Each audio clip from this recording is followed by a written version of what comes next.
Tony Stark नाम के एक बहुत ही होशियार और अमीर आदमी की टोनी बचपन से ही बहुत जीनियस था। उसने काफी कम उम्र में ही टेक्नोलॉजी की फील्ड में महारत हासिल कर ली थी। टोनी के पिता हावर्ड स्टार्क एक साइंटिस्ट थे और वो यूएस मिलिट्री के लिए हथियार बनाने का काम करते थे। जब टोनी 21 साल का था तब उसके माँ बाप एक एक्सीडेंट में मारे गए, जिसके बाद टोनी और उसके पिता के दोस्त ओबाडाया स्टेन ने मिलकर कंपनी को संभाला। टोनी अपनी कंपनी स्टार्क इंडस्ट्रीज का मालिक था और ओबाडाया स्टेन कंपनी का मैनेजर। टोनी ने अपने देश के लिए बेहतर से बेहतर हथियार बनाए और अपनी कंपनी को बुलंदी पर पहुंचा दिया, मगर टोनी काफी गैर जिम्मेदार इंसान था, जिसकी वजह से ओबाडाया स्टेन उससे बहुत चिढ़ता था।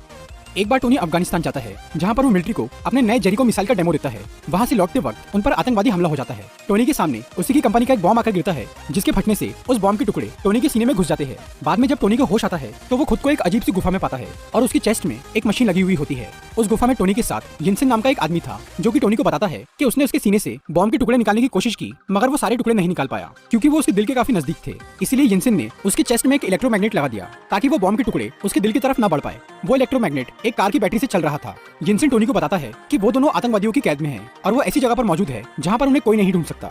वो आतंकवादी टोनी को बोलते हैं कि अगर वो उन्हें अपना नया जेरिको मिसाइल बनाकर देगा तो वो उसे छोड़ देंगे, मगर टोनी जानता था कि वो उसे आखिर में मार डालेंगे। इसीलिए वो मिसाइल बनाने के बहाने वहां से निकलने के जुगाड़ में लग गया। उन आतंकवादियों के पास स्टार्क इंडस्ट्रीज के सभी हथियार मौजूद थे, जो कि टोनी को बिना बताए उन्हें बेचे गए थे। टोनी ने उन हथियारों का इस्तेमाल करके एक आर्क रिएक्टर बनाया। आर्क रिएक्टर इलेक्ट्रिक जनरेट करने वाला एक डिवाइस है, जिसका इन्वेंशन टोनी के पिता ने किया था। उसके पिता ने एक बड़ा आर्क रिएक्टर बनाया था, जिससे उनकी फैक्ट्री को पावर मिलता था, पर टोनी ने उसी डिजाइन को काफी छोटे लेवल पर बनाया ताकि वो उसे अपनी चेस्ट में लगा सके और कार की बैटरी से छुटकारा पा सके।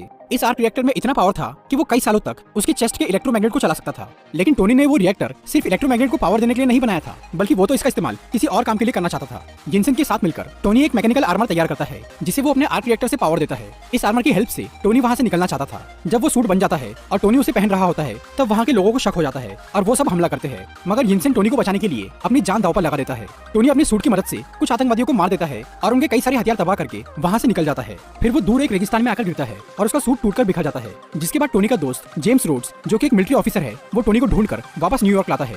वापस लौट के टोनी सबके सामने ये अनाउंस कर देता है कि अब से स्टार्क इंडस्ट्रीज हथियार बनाना बंद कर देंगी, क्योंकि इन हथियारों का गलत इस्तेमाल किया जा रहा है। टोनी के इस फैसले से ओबाडाया स्टेन और कंपनी के सभी लोग उस पर बहुत गुस्सा हो जाते हैं, लेकिन टोनी अपने फैसले पर अटल रहता है और वो वेपन मैन्युफैक्चरिंग की बजाय रिन्यूएबल एनर्जी सोर्स और आर्क रिएक्टर टेक्नोलॉजी पर ध्यान देना शुरू करता है। टोनी फिलहाल अपने इस छोटे आर्क रिएक्टर को सबसे छुपा के रखता है ताकि उसका गलत इस्तेमाल ना हो सके। फिर वो एक नया ज्यादा पावरफुल आर्क रिएक्टर बनाकर अपनी चेस्ट में लगाता है।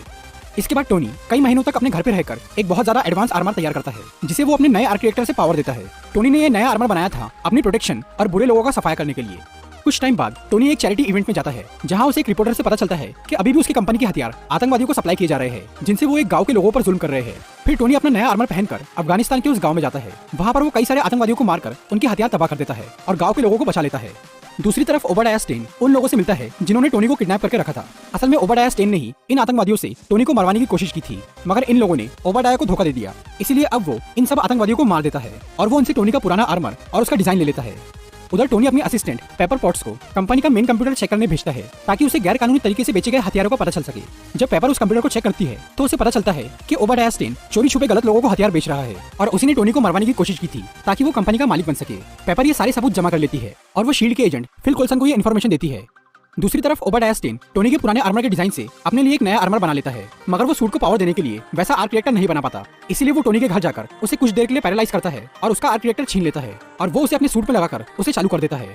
फिर टोनी किसी तरह से अपने पुराने आर्क रिएक्टर तक पहुंचता है और उसे अपनी चेस्ट में लगा लेता है।